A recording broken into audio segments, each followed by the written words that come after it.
Hello everybody guys, म चाहिँ आज साग ढुँदैछु है। साग ढुँदैछु मैले, आफ्नै बारीको साग ढुँदैछु। अब हेर्नुहोस् है, साग पनि ढुँइसकेँ मैले।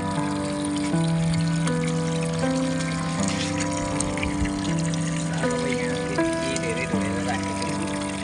यसलाई पुरै गुन्द्रुक बनाइदिन्छ। अनि यहाँ पनि छ, यहाँ बाँड्छु।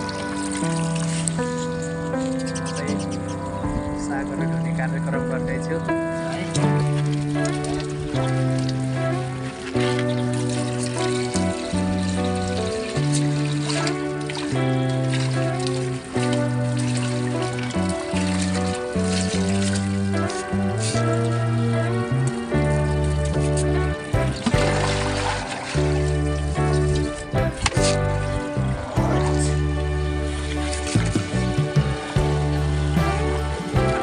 साह्रो फोहोर चाहिँ छैन नि, यसो अलिअलि। यो बारीबाट चाहिँ टमाटरहरू पनि टन्नै फलेको छ। यो चाहिँ बारीबाट चाहिँ आज साग पुरै निकालिदिएको।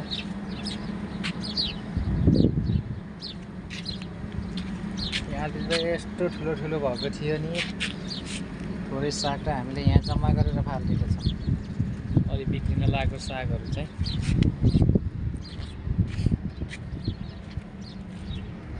अब चाहिँ साग धोएर राखेको ठाउँतिर जाँदै हो।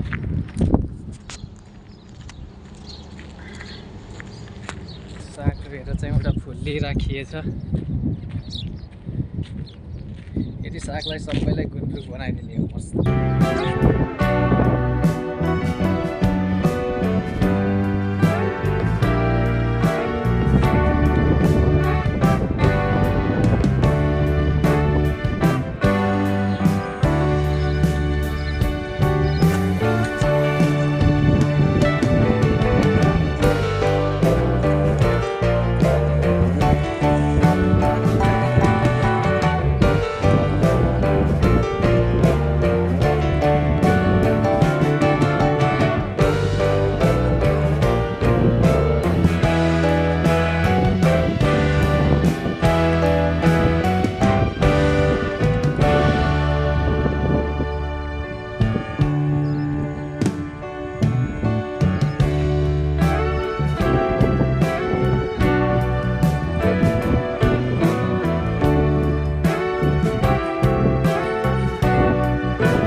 सुकुटी बनाएगा मालूम, सुकुटी फ्राई वेजिटेबल गुन्द्रुक सिन्की।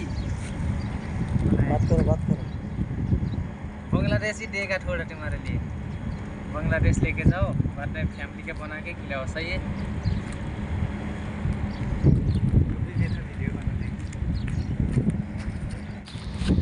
ल फाइनली यो गुन्द्रुक बनाउने साग चाहिँ ओइलिसक्यो। अब चाहिँ यसलाई चाहिँ अलिकति थिचेर अनि त्यसपछि प्याकिङ गरेर घाममा सुकाएर 2-3 दिन राखे पछाडि यसलाई चाहिँ निकालेर गरिन्छ।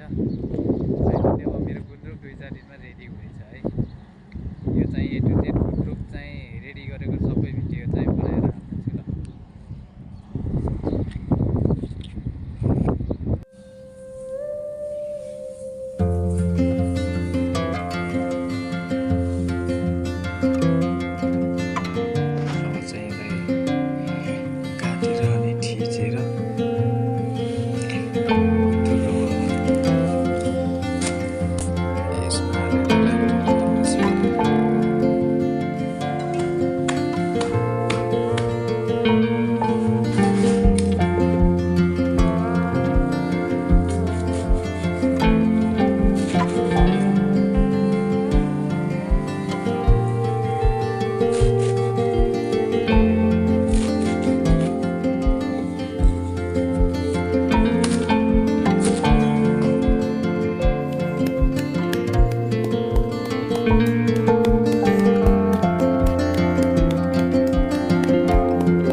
रेडी भन्दा पनि अब चाहिँ यसलाई चाहिँ यसरी अब घाममा दुई तिन दिन सुकाइन्छ। घाममा यसलाई 2-3 दिन राखेर अनि त्यस पछाडि सुकाएर अनि रेडी हुन्छ। राखियो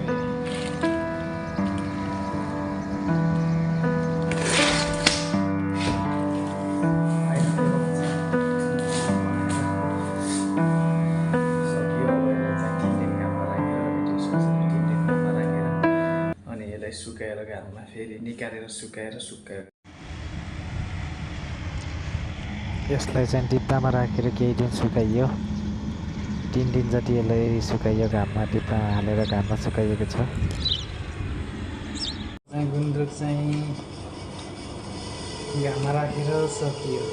घाम चाहिँ यसलाई सुकाउँदैछु है, यसरी निकालेर सुकाइ। अब चाहिँ अब यो गुन्द्रुकलाई चाहिँ डिब्बामा राखेर सुकाएर पनि सकियो। अब यसलाई चाहिँ अलिअलि सुकाइदिनु पर्यो। सुकाइदिएर फेरि अब रेडी चाहिँ हुन्छ, रेडी हुन्छ।